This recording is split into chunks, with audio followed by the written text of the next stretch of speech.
Hi everyone, welcome to మీతో ఒక మాట. నేను భారతి.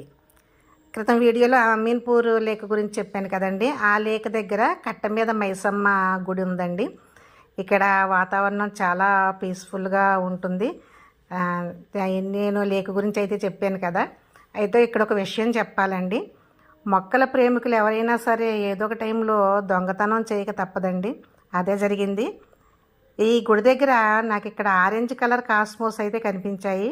వీటి విత్తనాల కోసం నేను చాలా రోజుల నుంచి ట్రై చేస్తున్నాను. ఆన్లైన్లో ఆర్డర్ పెడదామంటే అవే విత్తనాలు వస్తాయో లేదనే డౌటు. ఇక్కడైతే మరి ఎవరినైనా పర్మిషన్ అడిగి కోసుకుందామా అంటే ఎవరూ కనిపించలేదు.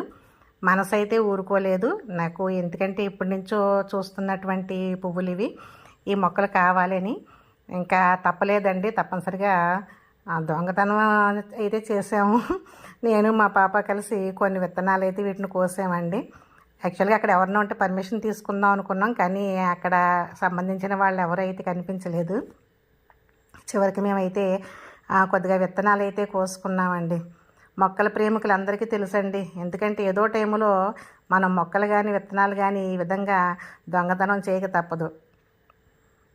మరి మీరు ఎంతమంది మొక్కల ప్రేమికులు ఉన్నారో, మరి మీరు ఎప్పుడెప్పుడైనా ఇటువంటి పనులు చేశారా? కామెంట్లో తెలియజేయండి. Thank you for watching.